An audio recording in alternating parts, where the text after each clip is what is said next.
Quand vous dites que vous allez faire quelque chose, il est très important que vous le fassiez. C'est-à-dire, pèse tes mots si tu veux que ta parole ait de la valeur. S'assurer que ce que l'on dit soit en accord avec ce que l'on fait est plus important pour moi que tout le reste. Il y a ce que tu vis et ce que tu crois. Si ces deux choses sont alignées, tu vivras une vie heureuse. Je pense que des intentions claires sont ce qui permet de mener une mission à bien. Je pense que décider de se mettre en avant et de dire « Voilà, c'est ce que je vais faire » est une façon de se tenir officiellement responsable envers le monde.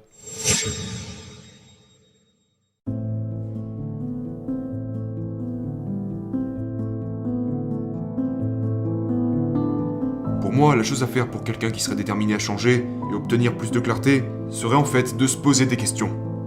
Si vous ne vous posez pas de questions sur ce que vous voulez faire, le monde vous mettra dans une boîte et il décidera pour vous. Parce que dans ce cas-là, c'est les autres qui déterminent ce que vous devenez. Vous devenez influençable parce que vous ne vous êtes pas posé les bonnes questions au préalable. Donc, la clarté pour moi est proportionnelle à votre capacité à vous asseoir en vous posant ces questions difficiles qui vous contrarient, qui vous irritent, qui vous rendent émotif, vous font pleurer, qui vous demandent de la réflexion, qui vous poussent à faire des recherches, à faire un suivi, et qui vous font réaliser que je ne sais pas vraiment. Je n'ai jamais pensé à ça avant. Et vous avancez comme ça de plus en plus et de plus en plus loin.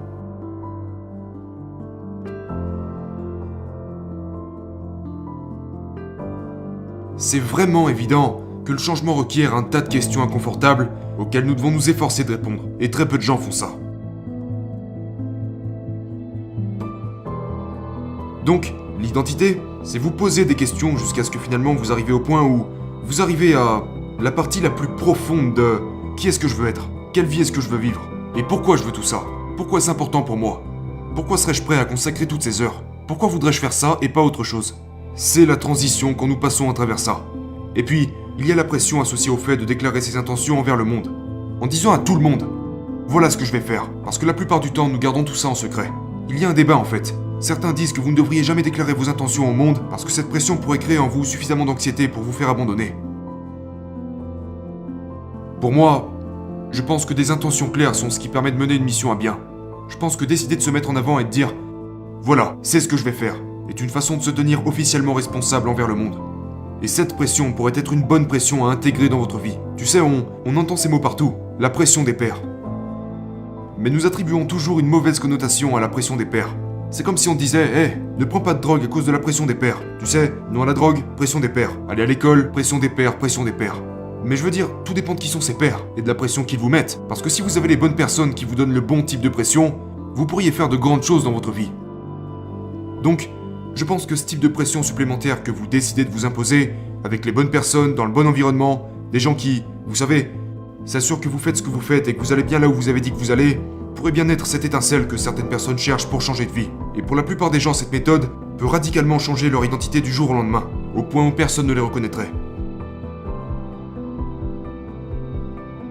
Dans le monde des médias sociaux, dans le monde des influenceurs, certains vous diront des trucs du genre « Écoute, t'as le temps, prends ton temps. Ça va aller, tout ira bien. T'as beaucoup de temps devant toi. » Et c'est bien, ça peut marcher pour un certain type d'audience. Mais parfois tu te demandes si ça ne serait tout simplement pas une stratégie pour que tu ne puisses pas les rattraper, parce qu'ils pensent que tu pourrais être meilleur.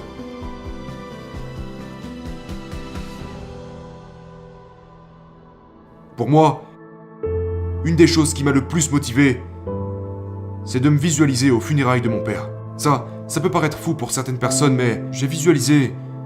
Et ça sera sûrement la première fois que mon père entendra ça parce que je ne lui ai jamais dit auparavant. Tu sais, je ne voulais juste pas lui dire pour qu'il pense après, je n'arrive pas à croire qu'il m'ait dit ça.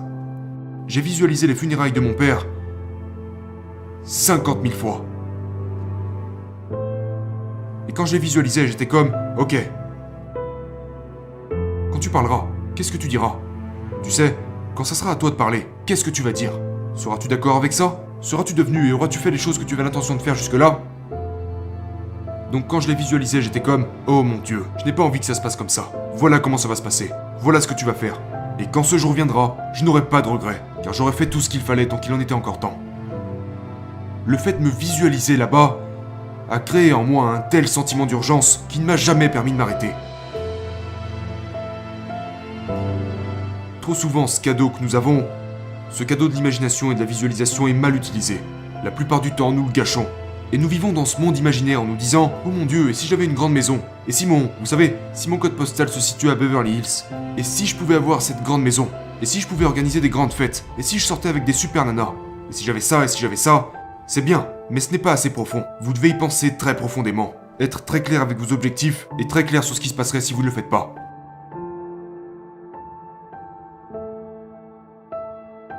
Si vous voulez vraiment vous bouger, posez-vous les bonnes questions. Soyez au point sur ce qui pourrait arriver, du bon comme du mauvais côté. Pas seulement le bon ou le mauvais. Puisez dans les deux. Et avec un peu de chance, ça créera en vous suffisamment d'urgence pour que vous commenciez à gravir les prochaines étapes nécessaires au développement de votre business. Mais le don de l'imagination et de la visualisation est rarement utilisé correctement.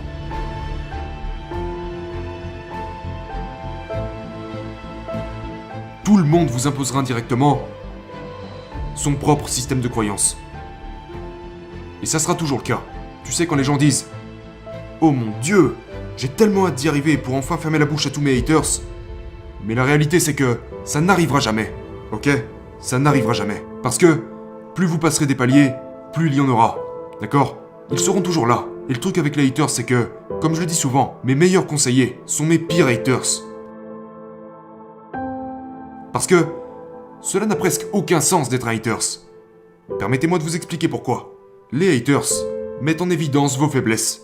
Et si vous êtes intelligent, vous direz « C'est bien vu, c'est vrai que je suis nul à ça. Je vais faire ce qu'il faut pour attraper ça. Merci de me l'avoir fait remarquer. Maintenant que tu as mis en évidence ce point faible, je vais le transformer en point fort. » On n'a pas besoin de conseillers professionnels. Il nous suffit de recruter plus de haters. Vous ne cesserez jamais d'avoir des haters. Donc vous avez le choix. Soit vous dites « Je ne veux pas avoir à subir tout ça. Une petite vie me suffit. Et il n'y a pas de problème avec ça.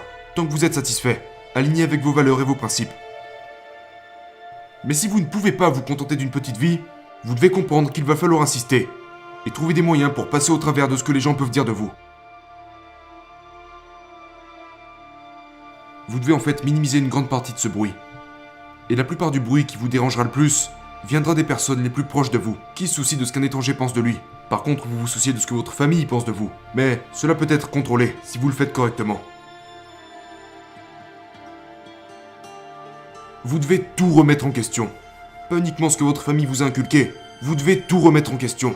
Vous devez, si vous avez grandi républicain, êtes-vous républicain? Et pourquoi?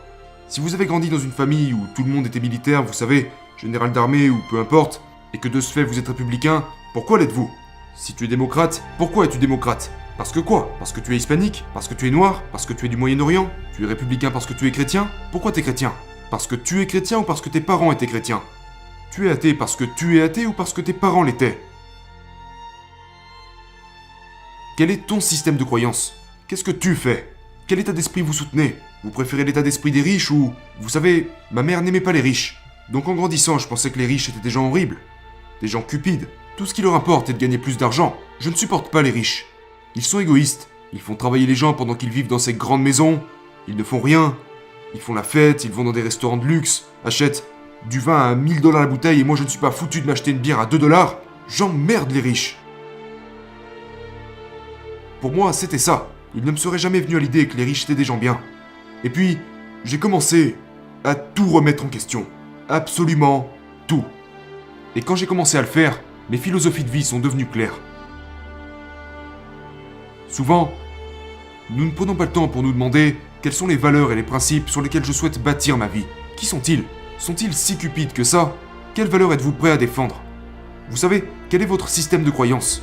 Avez-vous certaines croyances parce que tout le monde chez vous les défend? Voyez-vous l'argent de cette façon parce que vos parents le voyaient ainsi? Peut-être que vos parents n'aiment pas l'argent parce qu'ils n'aimaient pas travailler pour l'argent. Écoutez, vos parents sont des êtres humains. On pense toujours que nos parents savent tout ce que les parents doivent savoir. Mais eux aussi font des erreurs. Eux aussi n'ont pas tout compris.